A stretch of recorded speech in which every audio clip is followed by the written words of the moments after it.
Everyone, welcome to Utkarsh classes. तो आज जो है हम शुरू करने वाले हैं अपने यूनिट 1 यानी स्ट्रक्चर ऑफ इंडियन सोसाइटी के topic number 1, introduction to Indian society, भारतीय समाज का परिचय। ठीक है जी। तो आज जो है हमारा ये टॉपिक हम लोग पढ़ने वाले हैं और इसके अंदर हम पढ़ेंगे Indian society and it's characteristics, यानी कि भारतीय समाज की कुछ विशेषताओं के बारे में आज हम पढ़ने वाले हैं। तो उससे पहले मैं आपको एक छोटा सा किस्सा सुनाना चाहूंगी। 11 सितंबर 1893 की बात है, जब शिकागो यानी यूएस के अंदर विश्व धार्मिक सम्मेलन चल रहा था। बहुत सारे देशों के कई सारे लोग जो है वहां पर आए थे अपने अपने देशों का प्रतिनिधित्व करने के लिए। हमारे देश से जो है वो स्वामी विवेकानंदा गए थे और जैसे ही उन्होंने अपनी स्पीच की शुरुआत की कि sister and brothers of America, तालियों की गड़गड़ाहट शुरू हो गई थी। उनकी जो स्पीच थी वो ज्यादातर गीता पे, वेदों पे और भारतीय समाज पे थी। तो उनकी जो स्पीच थी वो काफी ज्यादा जो है वो पावरफुल थी। उस स्पीच के अंदर उन्होंने बोला कि मुझे गर्व है कि मैं उस देश से आता हूं जिस देश ने सहनशीलता का पाठ पढ़ाया है पूरे विश्व को। मुझे गर्व है कि मैं उस देश से आता हूं जिस देश ने सभी धर्मों को सत्य के रूप में स्वीकार किया है, और मुझे गर्व है कि मैं उस देश से आता हूं जिसने सभी वर्गों को अपने अंदर समेटा है। तो इस स्पीच ने विश्व पर एक भारतीय समाज की अमिट छाप छोड़ी थी। आज हम उसी भारतीय समाज की जो है कुछ विशेषताएं पढ़ने वाले हैं। Number 1, multi ethnic society. भारतीय समाज जो है वो बहुजातीय समाज के रूप में जाना जाता है, यानी कि सबसे पहले देखो, फोकस करो एथनिसिटी। एथनिसिटी का मतलब क्या होता है? एथनिसिटी का मतलब होता है shared culture plus same descent, यानी कि जब कुछ व्यक्ति एक ही प्रकार का कल्चर फॉलो करते हैं, यानी एक ही प्रकार की वेशभूषा, एक ही प्रकार का खान पान, एक ही प्रकार के जो है त्योहार वगैरह मनाते हैं, तो हम उनको बोलते हैं कि ये एक एथनिक जो है वो ग्रुप है। मान लीजिए पंजाबी है ना, all people living in Punjab, they follow this same, they share the same culture. एक जो है वो एक ही प्रकार का जो है वो कल्चर जो है वो फॉलो करते हैं, तो हम उन्हें बोलेंगे कि ये पंजाबी एथनिसिटी से है। अब मान लीजिए वही पंजाबी अगर मान लीजिए जा रहा है कोई एशिया की कंट्री में, तो वो क्या बन जाएगा? वो बन जाएगा एक भारतीय, यानी कि वो एक इंडियन एथनिक पर्सन बन जाएगा। अब वो मान लीजिए जा रहा है यूएस के अंदर, तो वो एक जो है वो एशियन एथनिक पर्सन बन जाएगा। तो एथनिसिटी जो है वो रीजन के तौर पे जो है वो बदलती रहेगी, यानी कि वो एक व्यक्ति पंजाबी एथनिसिटी से भी हो सकता है, वही व्यक्ति एक भारतीय एथनिसिटी से भी हो सकता है, और वही व्यक्ति एक एशियन एथनिसिटी को भी फॉलो कर सकता है। ठीक है जी। तो एथनिसिटी यानी shared culture and same descent. अब भारत के अंदर आपको पता है बहुत सारी जो है वो डिफरेंट कल्चर जो है वो फॉलो किए जाते हैं। जैसे अगर हम नॉर्थ में चले तो कश्मीर और उस तिब्बतन रीजन का अलग कल्चर होगा। देन अगर हम नॉर्थ ईस्ट इंडिया में चले तो वहाँ के जो है कल्चर में डिफरेंस होगा। देन साउथ इंडिया में चले तो उनका कल्चर जो है वो डिफरेंट होगा। तो so many different ethnic groups exist in India, यानी भारतीय समाज एक बहुजातीय समाज है। ठीक है जी।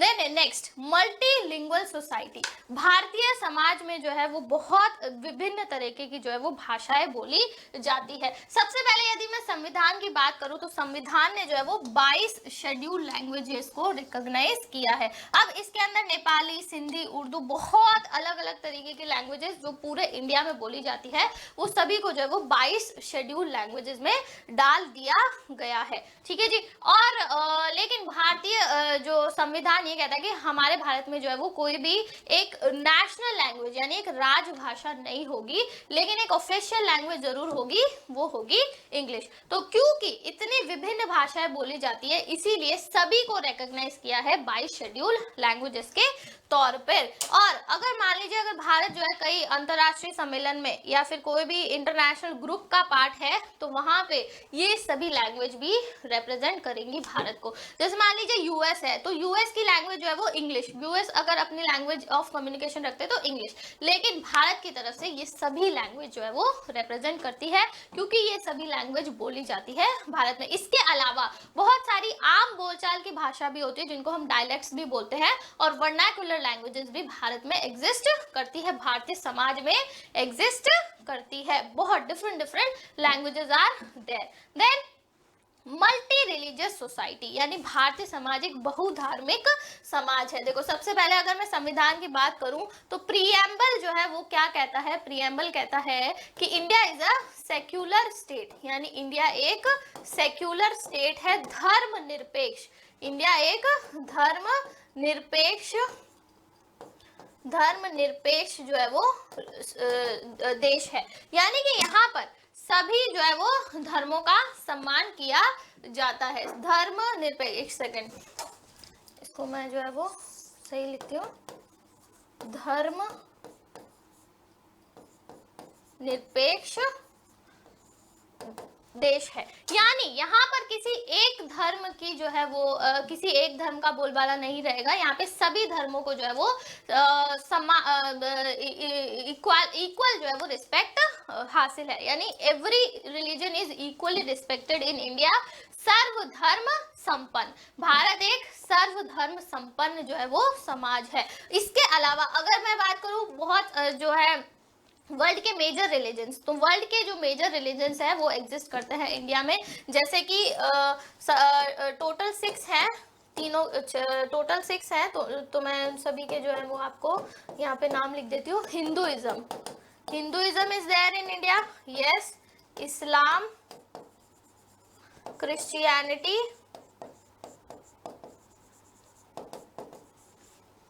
सिखिज्म,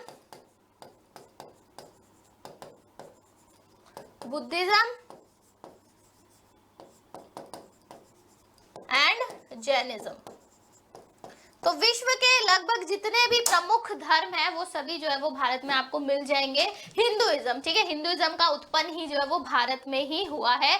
देन इस्लाम, इस्लाम की उत्पत्ति जब हमारे अरबिक इन्वेजन हुआ था, अगर हम इतिहास पढ़े मध्यम जो है इतिहास पढ़े हम, तो उसमें हमें मिडिवल इंडिया में हमें जो है देखने को मिलेगा कि अरबिक इन्वेजन हुआ, उसकी वजह से जो है वो इस्लाम एंटर किया इंडिया में। Then Christianity, advent of Europeans आए अपने साथ जो वो क्रिश्चियनिटी लेकर आए। सिखिज्म का जो उत्पन्न है वो तो खैर भारत में ही हुआ था, और उसी तरह बुद्धिज्म और जैनिज्म भी जो है वो भारत की ही देन माने जाते हैं। सबसे ज्यादा ब्रॉड कैटेगरी यानी सबसे ज्यादा पॉपुलेशन अभी जो फिलहाल हमारे इंडिया में है वो है हिंदुइज्म की, ठीक है। तो प्रमुख ये 6 धर्म हैं जो भारतीय समाज में इनका पालन होता है, इसीलिए भारतीय समाज को एक बहुधार्मिक समाज कहा जाता है। मुझे नहीं लगता कोई भी ऐसी कंट्री होगी जिसमें इतनी ज्यादा जो है वो वैरायटी ऑफ रिलीजन फॉलो किए जाते हैं। ओके जी, नेक्स्ट मल्टी कास्ट सोसाइटी, यानी कि बहुजातीय समाज। अब जो ये कास्ट सिस्टम है या फिर ये जाति व्यवस्था है, इसका उत्पन्न जो है होता है वेदों में। वेदों में ऐसा माना जाता है कि वर्ण सिस्टम का जिक्र है। वर्ण system is present in Vedas. वर्ण व्यवस्था जो है वो आपको वेदों में मिल जाएगी। इसके अंदर क्या हुआ, समाज को जो है वो 4 वर्णों में विभाजित कर दिया गया। ब्राह्मण, क्षत्रिय, वैश्य एवं शूद्र। अब इनको जो है वो इनको डिवाइड किस बेसिस पे किया, इनको डिवाइड इनके कार्यों की बेसिस पे किया, इनके प्रोफेशन के बेसिस पे किया। जो कार्य ये लोग करते हैं उनके बेसिस पे इनको जो है वो समाज में विभाजित कर दिया। लोगों को समाज में विभिन्न अंगों में विभाजित कर दिया। जैसे ब्राह्मण जो है उसका कार्य है वेदों को पढ़ना, हवन करना, जो भी पूजा वगैरह है वो करना, ठीक है। क्षत्रिय का कार्य क्या है, युद्ध में हिस्सा लेना, प्रजा की रक्षा करना, ये क्षत्रिय का कार्य है। देन वैश्य का कार्य क्या है, वैश्य का कार्य जो भी सर्विस जैसे एग्रीकल्चर हो गया, ट्रेड हो गया, कृषि करना और वाणिज्य करना, ये सारा कार्य। और शूद्र का कार्य क्या दिया गया कि इन तीनों जो है इनको अपनी सेवाएं प्रदान करवाना। जो भी ऊपर की जो 3 वर्ण है ब्राह्मण, क्षत्रिय, वैश्य, इनको जो है वो अपनी सेवाएं प्रदान कराना। अब क्या हुआ, धीरे धीरे इसके अंदर भी बहुत ज्यादा जो है वो डिविजन्स होने लग गए। इसके ये जितने भी वर्ण है क्षत्रियों में, वैश्यों में, इनके अंदर जो है वो सारे जो है डिविजन्स होने लग गए, और ये ही आगे जाके जो है वो जातियां बन गई। विभिन्न जो है वो जातियों के रूप में जो है इनको देखा जाने लग गया। आगे जाके ये जातियों में बट गए, तो जाति व्यवस्था वहीं से आती है। और आज भी जाति का बहुत ही मुख्य रोल है। जब भी जो है वो कल्चर की बात आ गई है, जैसे शादी, विवाह या मैरिज की जब भी बात होती है तब जो है वो जाति का जो है वो काफी अहम जो है वो रोल हो जाता है। तो भारतीय समाज एक मल्टी कास्ट यानी एक बहुजातीय समाज है। ठीक है जी। Next, patriarchal society. भारतीय समाज एक पितृसत्तात्मक समाज है, यानी कि सबसे पहले पेट्रियार्की का मतलब क्या होता है, what is the meaning of patriarchy? Patriarchy when power is exercised by the male head of society, by the male head of society, यानी कि जब किसी परिवार में एक मेल उत्तराधिकारी है ना, जब किसी परिवार में एक मेल हेड है वो पावर एक्सरसाइज करता है तो उसको हम क्या बोलते हैं? Patriarchal society. और यदि फीमेल होगी तो उसको हम बोलेंगे मेट्रियार्कल सोसाइटी। जब पिता जो है वो अपना जो है वर्चस्व रखते हैं परिवार में तो उसको हम बोलते हैं पितृसत्तात्मक समाज, यानी कि जो मेल है वो male is the head of society या male is the head of, आप इसको फैमिली भी लिख सकते हैं। ठीक है जी, सोसाइटी और फैमिली। ठीक है, तो इसमें तो जो है कोई शक नहीं है, आज भी जो है आपको पता ही होगा भारतीय समाज में हमारे जितने भी जो पापा हैं, पापा से पहले दादा है, दादा से पहले उनके जो है परदादा हमारे, तो वो जो है वो पावर एक्सरसाइज करते आए हैं। तो इसी वजह से भारतीय समाज को एक पेट्रियार्कल सोसाइटी। अब देखो इसका मतलब ये नहीं है कि इंडिया में मेट्रियार्की नहीं प्रेजेंट है। ऑफ कोर्स साउथ इंडिया के कुछ ऐसी जगह है, कुछ ऐसे जो है विलेजेस हैं जहाँ पे मेट्रियार्की भी जो है वो फॉलो की जाती है। उसके अलावा नॉर्थ ईस्ट इंडिया में भी कई जगह पे मेट्रियार्की फॉलो की जाती है जहाँ पे फीमेल्स होती है वो हेड ऑफ द फैमिली होती है। जब मेजर डिसीजंस घर के जो मुख्य जितने भी डिसीजंस हैं वो अगर किसी मेल हेड के द्वारा लिए जा रहे हैं तो उस समाज को, उस परिवार को हम क्या कहेंगे? उस समाज, उस परिवार को हम बोलेंगे कि ये पेट्रियार्कल है, ये एक पितृसत्तात्मक समाज है। ठीक है जी, चलिए now next is tribes. Okay, next is tribes. Yes, आदिवासी बहुत ही जो है हम देखते हैं कि आदिवासियों का कितना इंपॉर्टेंट रोल है इंडियन सोसाइटी में। तो आदिवासी जो शब्द है ये एक संस्कृत शब्द है। आदिवासी जो है वो एक संस्कृत शब्द से लिया हुआ है। देखो अब इस पे फोकस करो, इस वर्ड पे, आदिवासी यानी वो लोग जो कई जो है सालों से जो है भारत में रहते आए, कई कालों में जो है वो भारत में रहते आए हैं, तो वो लोग उनको हम आदिवासी बोलते हैं। और इनके लिए एक वर्ड भी यूज होता है, इंडिजीनियस पीपल। इंडिजीनियस पीपल यानी एबोरिजिनल पीपल, इंडिजीनियस पीपल, यानी कि जब हड़प्पा सिविलाइजेशन, जब हड़प्पा का जब कल्चर जब चल रहा था और वो अपनी समाप्ति की ओर पे था, और आर्यंस ने जो इन्वेजन किया था, आर्यंस यूरोप से आए थे, तो उन्होंने इन्वेजन करके इनको जो है वो डाउनवर्ड पुश कर दिया था, साउथ इंडिया की तरफ जो है इनको पुश कर दिया था। तो ऐसा माना जाता है कि ये वही aboriginal, these are the real aboriginal people of India, यही है जो इंडिजीनियस पीपल ऑफ इंडिया है। बाकी तो जो है वो दूसरी जगह से आए और फिर जो है भारतीय समाज में जो है वो सेट हो गए, मतलब वो भारतीय समाज, भारतीय कल्चर का जो है वो हिस्सा बन गए। लेकिन जो इंडिजीनियस पीपल है, जो अब ओरिजिनल पीपल है, वही जो है वो आदिवासी है। अब कॉन्स्टिट्यूशन इनको जो है वो शेड्यूल्ड ट्राइब के रूप में जो है वो रिकॉग्नाइज करता है। इसके अलावा कुछ जैसे एग्जांपल्स दूं मैंने, आपने कई सारे नाम सुने होंगे, गोंड्स, भील्स, संथाल्स, मुंडास, और राजस्थान में प्रोमिनेंटली मीणास। तो ये कुछ एग्जाम्पल है आदिवासी यानी ट्राइबल पीपल के कुछ एग्जाम्पल है। और शेड्यूल ट्राइब के तौर पे जो है वो इनको रिजर्वेशन भी जो है वो प्राप्त है भारतीय संविधान के अनुसार। तो भारत के अंदर आपको ट्राइबल सोसाइटी भी देखने को मिल जाएगी। इनका कल्चर अलग होता है, इनकी जो पूरा ट्रेडिशनल सिस्टम होता है वो पूरा ही डिफरेंट होता है। ठीक है जी, next is family. Bharatiya Samaj की एक और विशेषता फैमिली सिस्टम, यानी कि आपको यहाँ पे एक पूरा एक परिवार का जो है वो दृश्य देखने को मिलेगा। और ये चीज बहुत ही ज्यादा कॉमन है यहाँ पे, है ना, बहुत ही ज्यादा कॉमन है। और अगर आप एक फैमिली सिस्टम कहीं एक वेस्टर्न कंट्री में देख रहे हो, आप यूरोप या यूएस में देख रहे हो, तो वहां पे ये बहुत ज्यादा यूनिक चीज हो जाएगी। लेकिन हमारे यहाँ पे यूनिक तब होगी जब हम सब अलग अलग रहने लग जाए। लेकिन अगर हम फैमिली में रह रहे हैं तो ये हमारे यहाँ पे बहुत ही कॉमन चीज है। जैसे मान लो ग्रैंड पेरेंट्स हो गए, दादा दादी, ग्रैंड पेरेंट्स भी रह रहे हैं। अच्छा, पहले इसका मीनिंग क्या होगा? व्हेन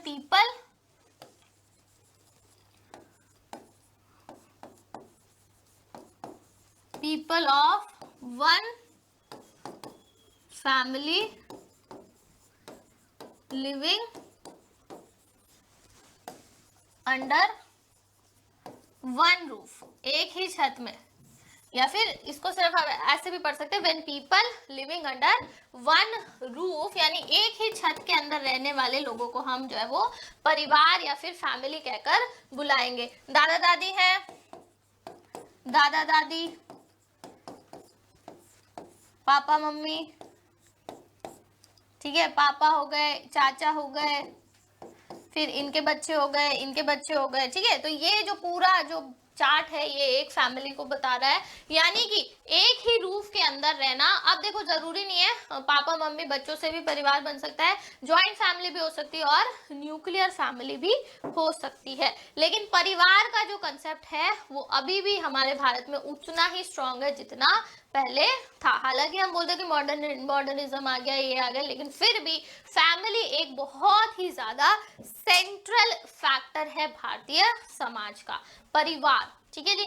नेक्स्ट, किनशिप सिस्टम यानी रिश्तेदारी प्रणाली। किनशिप किनको बोलते हैं? किनशिप उनको बोलते हैं जो एक्सटेंडेड फैमिली का पार्ट होते हैं, जो हमारी एक्सटेंडेड फैमिली का पार्ट होते हैं।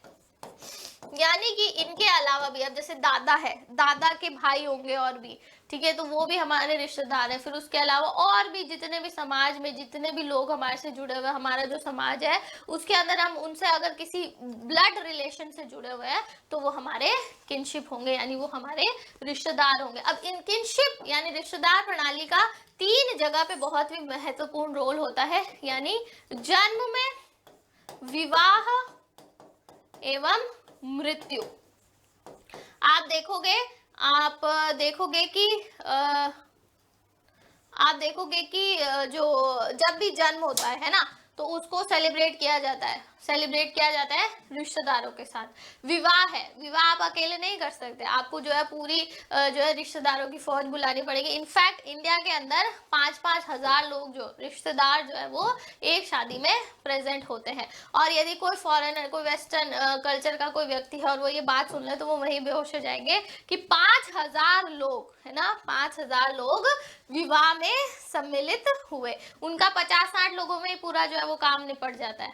लेकिन भारत में जो है वो ऐसा नहीं चलता। भारतीय समाज में जो है वो रिश्तेदारी प्रणाली को काफी ज्यादा महत्व दिया जाता है। तो विवाह, मृत्यु, जन्म, इन सब में जो है वो रिश्तेदारों का काफी अहम रोल होता है। और यहाँ तक कि कई सारे रिश्तेदार रूठ भी जाते हैं कि हमें कार्ड नहीं दिया, हमें बुलाया नहीं, हमें इस फंक्शन में नहीं बुलाया। तो खास करके जो रूठने वाले रिश्तेदार है उनको याद रख के बुलाया जाता है। तो किनशिप सिस्टम, रिश्तेदारी प्रणाली भी जो है वो एक महत्वपूर्ण विशेषता है। Now the balance between spiritualism and materialism, यानी कि हम लोग आध्यात्म को उतनी ही जो है वो इंपॉर्टेंस देते हैं जितनी हम अपनी भौतिकवाद को यानी मटीरियलिज्म को, पैसा कमाना है, आगे बढ़ना है, ग्रोथ करनी है, डेवलपमेंट करना है, उतना ही इंपॉर्टेंट हम अपने स्पिरिचुअलिज्म को भी देते हैं। योगा, वेदांता, इस्कॉन, कुछ ये इतने इंपॉर्टेंट, इतने महत्वपूर्ण जो है आध्यात्मिक जो है प्रणालियां हैं जो भारत द्वारा दी गई है विश्व को। योग जो है वो भारत द्वारा दिया गया है विश्व को। यानी हम उतने ही, जितना हम फोकस मॉल्स बनाने में है ना, जितना तेजी से अगर मॉल्स बन रहे हैं उतने ही तेजी से आप देखोगे कि मंदिरों का भी निर्माण हो रहा है। जितनी भीड़ मॉल में पड़ रही है उतनी भीड़ आपको मंदिरों में, मस्जिदों में भी देखने को मिल जाएगी। यानी कि हम लोग एक बैलेंस बना के चल रहे हैं। यदि हम मॉल कल्चर फॉलो कर रहे हैं तो हम मंदिर का कल्चर भी जो है वो फॉलो कर रहे हैं, हम मंदिर भी जाना नहीं भूल रहे। दोनों जगह पे आपको उतनी ही जो है वो भीड़ देखने को मिलेगी। यानी कि हम मॉडर्निज्म की तरफ तो जा रहे हैं, हमें पैसा कमाना है, हमें ग्रोथ करनी है, हमें डेवलपमेंट चाहिए, लेकिन उसके साथ साथ हमें जो है वो अपना आध्यात्मिकता जो है वो भी हमें चाहिए। आज भी हम अपने जो है वो सारे फेस्टिवल्स, सारे कल्चर्स उसी प्रकार से जो है वो सेलिब्रेट करते हैं। In fact a person living in US, a person living in Australia will celebrate Diwali, will celebrate Holi with the same zeal and enthusiasm. ठीक है, तो हमारे समाज में जो है दोनों चीजें आपको देखने को मिलेंगी। बड़े बड़े मॉल्स भी मिलेंगे, बड़ी बड़ी जो है बिल्डिंग्स भी मिलेंगी, लेकिन उसके साथ साथ बड़े बड़े मंदिर भी आपको मिलेंगे। ठीक है जी, तो ये एक डिफरेंट, एक यूनिक चीज है जो भारतीय समाज को बाकी समाजों से अलग करता है। देन को existence of traditionalism and modernity, यानी कि भारतीय समाज में परंपरावाद और आधुनिकता दोनों ही आपको मिलेगी। परंपरावाद और आधुनिकता दोनों ही आपको मिलेगी। फॉर एग्जाम्पल, अगर इसरो कोई जो है वो नया प्रोजेक्ट कोई लॉन्च कर रहा है ना, कोई नया प्रोजेक्ट इसरो लॉन्च कर रहा है, तो इसरो मतलब एक साइंस की ब्रांच है, वो साइंस और टेक्नोलॉजी पे काम कर रहा है। लेकिन आपने देखा होगा कई बार इसरो क्या करता है कि भगवान जो है उसको लॉन्च करने से पहले कि भगवान का आशीर्वाद भी ले लिया जाए। एक तरफ पे साइंटिस्ट जो है वो साइंस और टेक्नोलॉजी पे बिलीव कर रहे हैं, लेकिन दूसरी तरफ उनको भगवान में भी बिलीफ है, यानी भगवान पे भी वो लोग भरोसा कर रहे हैं। उसका छोटा सा मॉडल बना के पहले वो जो है वो मंदिर में रखते हैं। मान लो चंद्रयान है तो उसका एक छोटा सा मॉडल बना के वो मंदिर में चढ़ाएंगे कि जो है इसको जो है वो सफलता मिले, इस प्रोजेक्ट को सफलता मिले। उसके अलावा आपने देखा होगा कि आजकल मैरिजेस के अंदर बहुत ज़्यादा डेस्टिनेशन वेडिंग्स वगैरह का बहुत ज़्यादा ट्रेंड है। तो डेस्टिनेशन वेडिंग तो करेंगे, लेकिन जहाँ डेस्टिनेशन वेडिंग कर रहे हैं वहां पे भी तो कल्चर फॉलो करके ही करेंगे ना। वही पंडित जी आएंगे, वही मंत्र जाप होगा, वही वरमाला फेरे, वो सारी चीजें भी वहां पे होगी। तो मॉडर्निटी भी है, उसके साथ साथ जो है वो हम लोग ट्रेडिशन को भी फॉलो कर रहे हैं। हम अपने सारे ट्रेडिशन और कल्चर को भी फॉलो कर रहे हैं, उसके साथ साथ हम अपनी ग्रोथ भी कर रहे हैं, हम बहुत सारे रिसर्च भी कर रहे हैं, हम बहुत सारे जो नए नए प्रोजेक्ट्स भी लॉन्च कर रहे हैं साइंस एंड टेक्नोलॉजी में। ठीक है, तो इस प्रकार से जो है वो भारतीय समाज बना हुआ है। Last but not the least is that unity in diversity. ये एक भारतीय समाज की बहुत ही महत्वपूर्ण विशेषता है, यूनिटी इन डाइवर्सिटी, यानी कितना ही डाइवर्स। अभी हमने क्या देखा, कितना विभिन्न रूप से हमारा समाज जो है वो बंधा हुआ है। अलग अलग भाषाएं हैं, अलग अलग कल्चर है, अलग अलग जातियां हैं, व्यवस्था है, आदिवासी है, बहुत सारे different type of people lives in India, but they are united by only one culture and that is Indian, that we all are Indian, हम सब भारतीय हैं। तो ये जो टॉपिक है वो यही समाप्त होता है और मिलते हैं आपसे अगले विषय के साथ। धन्यवाद।